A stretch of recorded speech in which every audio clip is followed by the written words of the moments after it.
nous définissons maintenant la notion de densité de courant. Nous avons déjà dit que lorsque le conducteur n'est parcouru par aucun courant, il est neutre. Il se trouve qu'il demeure neutre même lorsqu'il est parcouru par un courant. Parce que les charges qui entrent dans le conducteur, le nombre de charges qui entrent dans le conducteur est égal au nombre de charges qui sortent de ce conducteur. Pour cela, on définit les densités des porteurs de charge. La densité des porteurs de charge positives, c'est N plus E. Et la densité des charges négatives, des porteurs de charge négatives, c'est N indice moins E. Le fait que le conducteur soit neutre veut dire que ces deux densités sont égales et on les note par N. On suppose que la charge d'un seul porteur de charge est Q, donc c'est soit plus E, soit moins E. Sa vitesse alors, c'est VQ, donc c'est V plus E ou bien V moins E. Si on revient au dessin, nous avons la vitesse moyenne des porteurs de charge positive, elle est V. La vitesse moyenne, V moins E, des porteurs de charge négative, elle est moins V. Elle est opposée à la première vitesse. La densité de charge, c'est la charge Q d'un seul porteur multipliée par la densité des porteurs. La densité de courant est définie de la façon suivante. C'est le produit de la densité de charge fois la vitesse moyenne ou de dérive des porteurs de charge. Donc c'est ρ de Q fois V de Q.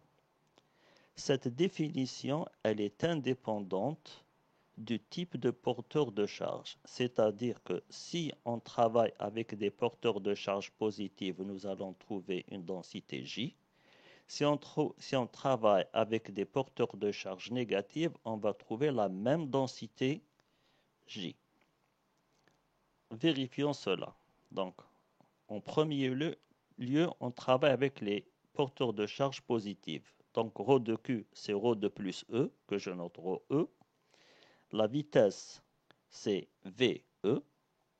Comme ρ E est égal à E fois N, donc c'est E, N fois VE.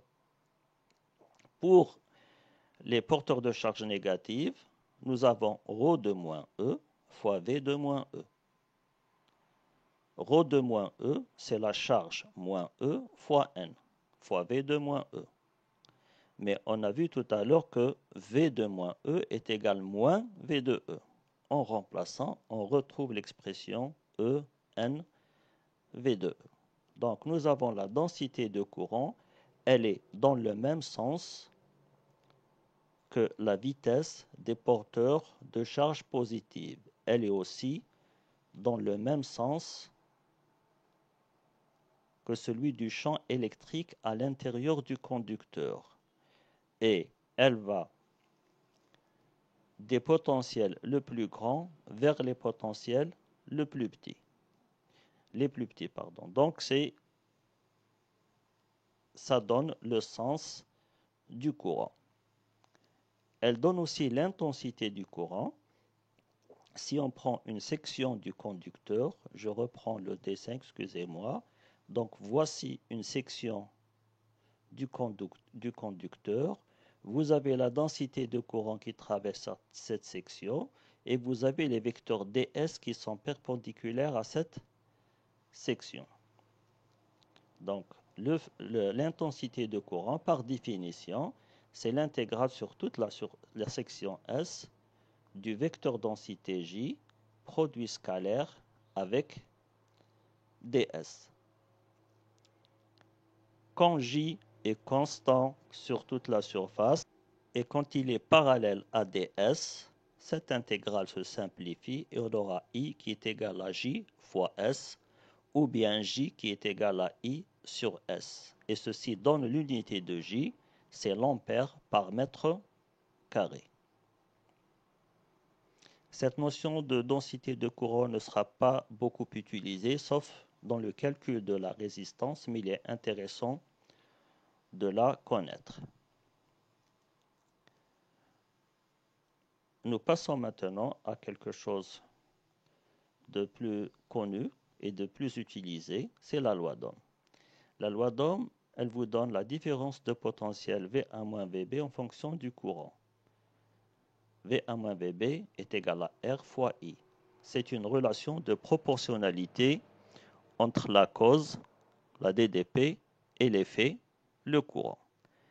La constante de proportionnalité R s'appelle résistance, son unité est l'ohm. Le symbole c'est oméga. L'inverse de la résistance, c'est la conductance. Son unité c'est le Siemens, dont le symbole est S.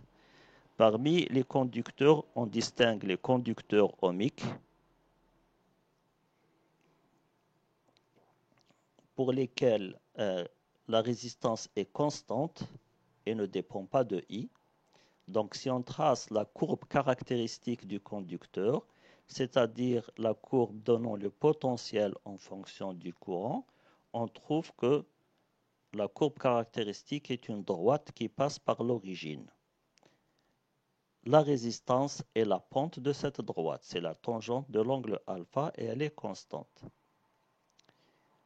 Si on considère pour les conducteurs non ohmiques, la courbe n'est pas une droite, elle est courbée, et ceci implique que la résistance n'est pas constante et dépend du courant.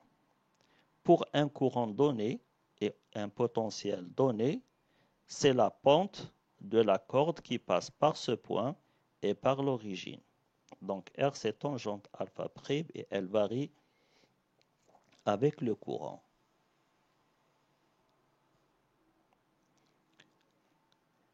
La loi d'Ohm possède une autre forme qui est locale. C'est une relation entre le champ électrique qui représente la cause du courant et la densité électrique qui est l'effet. La densité de courant, qui est l'effet. La constante de proportionnalité entre les deux, sigma ou bien gamma, s'appelle la conductivité. Son unité est le Siemens par mètre. L'inverse de la conductivité, c'est la résistivité. Son unité, c'est l'ohm fois mètre. Nous avons deux remarques concernant cette relation-là. La première, c'est que elle peut s'écrire d'une autre façon. Si je prends la définition de densité de courant et je remplace la relation entre la vitesse moyenne et le champ électrique qui est égal à la mobilité fois le champ électrique, ça a été vu dans la première vidéo, donc on retrouve la loi locale. Et par identification avec cette loi, on trouve que sigma est égal à N fois E fois mu. La deuxième remarque, c'est que quand on prend toujours la forme locale de la loi d'Ohm, on peut retrouver la forme habituelle et déterminer la résistance. Donc on prend J qui est égal à I sur S et E qui est égal à moins D2V sur DL. Donc on aura I sur S qui est égal à moins D2V sur DL fois sigma. On multiplie par DL et on divise par sigma, on trouve DV. On intègre dV, on trouve VA moins VB qui est égal à moins I intégrale de B jusqu'à A dL sur sigma S. On se débarrasse du signe moins en prenant les valeurs absolues. Et on a retrouvé la loi d'Ohm habituelle. DDP égale courant fois une constante. Cette constante, c'est la résistance. Donc la résistance d'un conducteur, c'est l'intégrale entre B et A de dL sur sigma S.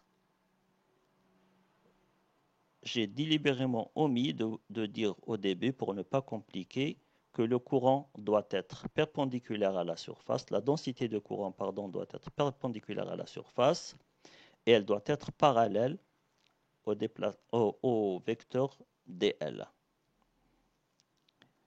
Cette relation peut être utilisée par exemple pour un conducteur cylindrique et homogène.